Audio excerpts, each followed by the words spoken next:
Kredi kartınızın içindeki teknolojinin bir zamanlar casusluk için kullanıldığını biliyor muydunuz? Muhtemelen birçoğumuz o kartların alışverişten başka bir şeye yarayacağını düşünemezdi. Ama o kartın içinde görünmeyen bir anten, mikroskobik bir çip, her işlemde değişen gizli kodlar ve kökeni Soğuk Savaş'ın en akıl almaz casusluk operasyonlarından birine kadar uzanan bir teknoloji var. Daha garibi şu, bugün temassız ödeme yaparken kullandığınız sistemin atası yıllar boyunca Amerikan Büyükelçisi'nin odasında fark edilmeden çalışan, pili olmayan, fişi olmayan, hatta kendi başına sinyal bile yaymayan Sovyet yapımı bir dinleme cihazıyla aynı prensibe dayanıyor olabilir. Evet, yanlış duymadınız. Bugün cebinizde taşıdığınız kartın çalışma mantığı bir zamanlar ülkelerin birbirini dinlemek için kullandığı o görünmez savaşın teknolojik torunu. Ve bu hikaye sadece casuslukla da bitmiyor. İlk kredi kartlarının ortaya çıkışından manyetik şerit dolandırıcılığına, çip ve pin sisteminden temassız ödemenin güvenlik açıklarına kadar uzanan bu yolculukta aslında tek bir soruya cevap arayacağız. Cebimizdeki kartlar gerçekten güvenli mi, yoksa biz sadece hızlı ödeme yapmanın rahatlığı uğruna görünmez bir riski mi normalleştiriyoruz? Hazırsanız plastik bir kartın içinden Soğuk Savaş laboratuvarlarına, CIA operasyonlarına, banka dolandırıcılarına ve Türkiye'de her gün elimizi uzattığımız temassız ödeme cihazlarına kadar uzanan bu tuhaf hikayeyi birlikte keşfedeceğiz.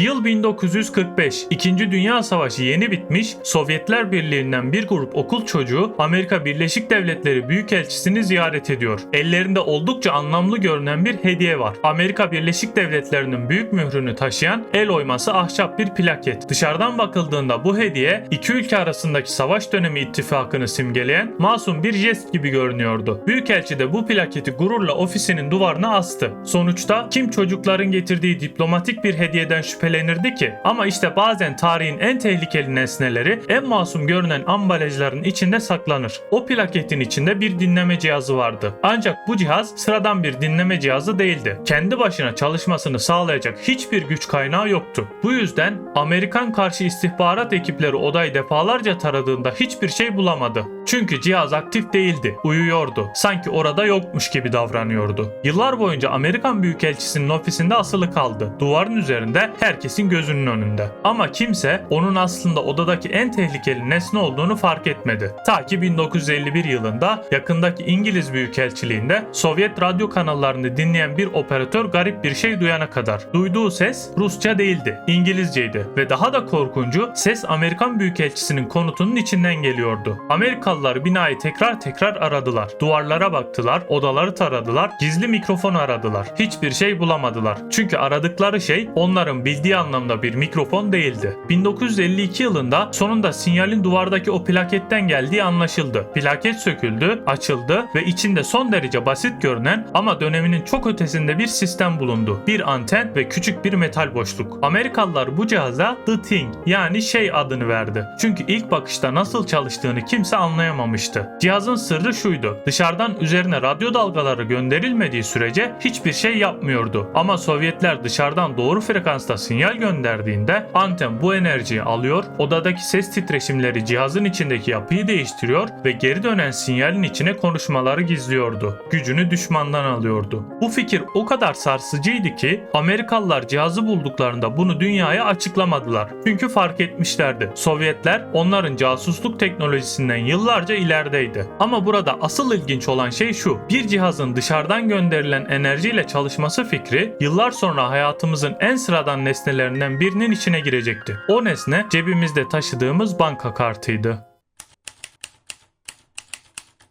Bir kredi kartını elinize aldığınızda gördüğünüz şey basittir. Plastik bir yüzey, üzerinde numaralar, bir çip, bazen banka logosu, bazen de arkasında manyetik bir şerit. Ama kartın asıl ilginç kısmı çoğu zaman gözünüzle görmediğiniz yerdedir. Kartın içinde incecik bir anten vardır. Bu anten temassız ödeme yaptığınızda kart okuyucuyla görünmez bir iletişim kurar. Üstelik bunu yapmak için kartın içinde pil bulunmasına gerek yoktur. Tıpkı Sovyetlerin o meşhur dinleme cihazında olduğu gibi güç dışarıdan gelir. Bir temassız ödeme ödeme cihazına kartınızı yaklaştırdığınızda okuyucunun içindeki bobin değişen bir manyetik alan oluşturur. Kartınız bu alana yeterince yaklaştığında kartın içindeki anten bu enerjiyi yakalar. Bu enerji kartın çipini çalıştırır. Çip uyanır, işlem bilgilerini işler ve okuyucuya geri bir cevap gönderir. Dışarıdan bakınca sadece bip sesi duyarsınız. Ama o küçücük anda kart ile okuyucu arasında karmaşık bir elektronik konuşma gerçekleşir. Bu teknolojiye NFC yani yakın alan iletişimi denir. Yakın alan denmesinin sebebi de budur. Kartınızın metrelerce öteden çalışmasını istemezsiniz. Çünkü eğer öyle olsaydı kalabalık bir metroda, bir alışveriş merkezinde veya İstanbul'da metrobüs kuyruğunda yürürken istemeden ödeme yapmanız bile mümkün olabilirdi. Bu yüzden sistem çok kısa mesafede çalışacak şekilde tasarlanmıştır. Kartı neredeyse okuyucunun dibine getirmeniz gerekir. Ama bu kısa mesafe sistemin tamamen risksiz olduğu anlamına gelmez. Çünkü teknoloji tarihinde her zaman aynı paradoks vardır. Bir şeyi ne kadar kolaylaştırırsanız kötüye kullanılabilecek kapıları da o kadar arttırırsınız. İlk kredi kartlarında da tam olarak bu yaşandı. Bankalar ödeme yapmayı kolaylaştırmak istedi. İnsanlar artık tomarla para taşımayacak, çek yazmakla uğraşmayacak, tek bir kartla alışveriş yapabilecekti. Ama kolaylık gelince dolandırıcılar da hemen arkasından geldi. Ve bu bizi kredi kartlarının ilk büyük güvenlik krizine götürüyor. Manyetik şerit çağına.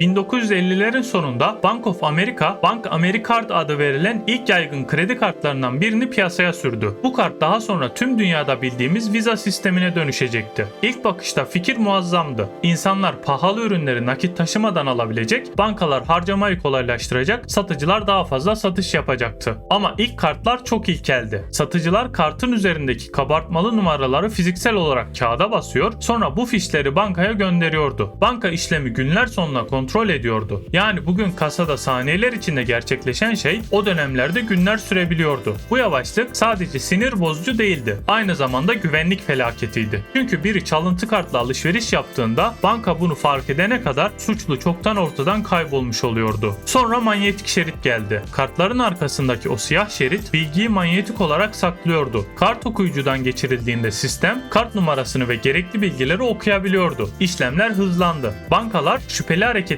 daha çabuk görebilmeye başladı. Her şey daha modern, daha güvenli ve daha pratik görünüyordu. Ama manyetik şeridin çok büyük bir problemi vardı. İçindeki bilgi sabitti. Yani kartı her okuttuğunuzda aynı bilgi gönderiliyordu. Bu da şu anlama geliyordu. Eğer biri o bilgiyi kopyalayabilirse aynı kartın sahte bir versiyonunu üretebilirdi. Bir dönem kart kopyalama o kadar yaygınlaştı ki restoranlarda, benzinliklerde çalışan bazı insanlar gizlice müşterilerin kartlarını ikinci bir cihazdan geçirerek kart bilgilerini topluyordu. Kart sahibi yemeğini yiyip hesabını ödemiş sanıyordu ama aslında kartı çoktan kopyalanmış oluyordu. Buradaki ürkütücü taraf sistemin karmaşık değil, aksine çok basit olmasıydı. Manyetik şerit sadece birler ve sıfırlar taşıyordu. Bir kez kopyalandığında aynı bilgi tekrar tekrar kullanılabiliyordu. İşte bankalar bu yüzden yeni bir sisteme geçmek zorunda kaldı. Çünkü hız uğruna kurdukları düzen dolandırıcılar için altın madenine dönüşmüştü. Çözüm kartın içine küçük bir bilgisayar yerleştirmekti.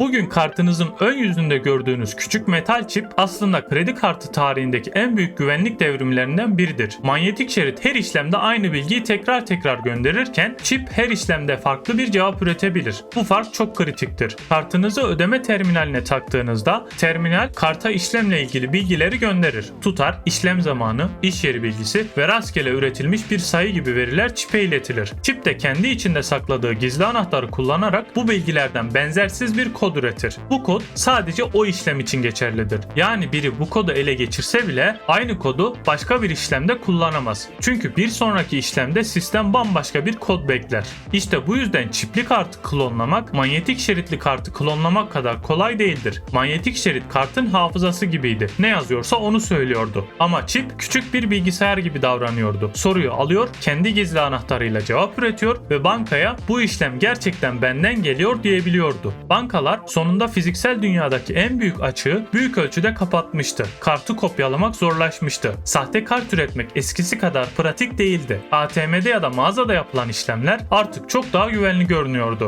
Ama teknoloji tarihinde her çözüm suçluları yok etmez. Sadece onları başka bir kapıya yönlendirir. Dolandırıcılar fiziksel kartı kopyalamanın zorlaştığını görünce bu kez kartın kendisine değil, kartın üzerindeki bilgilere odaklandı. Çünkü internette alışveriş yaparken çipe ihtiyacınız yoktu. Kartı post cihazına takmıyordunuz. Banka çipten benzersiz bir kod istemiyordu. Manyetik şerit okunmuyordu. Hatta kartın fiziksel olarak yanınızda olması bile gerekmiyordu. İnternette alışveriş yapmak için çoğu zaman sadece birkaç bilgi yetiyordu. Kart numarası, son kullanma tarihi ve arkadaki 3 haneli güvenlik kodu. Yani bankalar mağazadaki kapıyı çelikle güçlendirmişti. Ama internet tarafında pencere hala açıktı ve modern kredi kartı dolandırıcılığının yönü de büyük ölçüde burada değişti. Artık suçlunun kartınızı çalmasına gerek yoktu. Kartınızın fotoğrafını görmesi, sahte bir alışveriş sitesine bilgilerinizi yazdırması, sızdırılmış bir veri tabanından numaranızı bulması veya sizi bankanızdan gelmiş gibi görünen bir mesajla kandırması yeterliydi. Türkiye'de bunu hepimiz bir şekilde gördük. Kargonuz teslim edilemedi, HGS borcunuz var, banka hesabınız askıya alındı, kart aidat iadenizi almak için tıklayın gibi mesajlar. Linke tıkladığınızda karşınıza bankaya, e-devlete ya da kargo şirketine benzeyen sahte bir sayfa çıkar. Siz kart bilgilerinizi girersiniz, o sırada kart hala cebinizdedir. Şifreniz hala sizdedir ama paranıza giden yol çoktan açılmıştır. Çünkü fiziksel kart güvenliği çözülmüştü ama internet alışverişlerinde yeni bir soru doğmuştu. Ekranın karşısındaki kişi gerçekten kart sahibi mi? İşte 3D Secure tam olarak bu soruya cevap vermek için ortaya çıktı.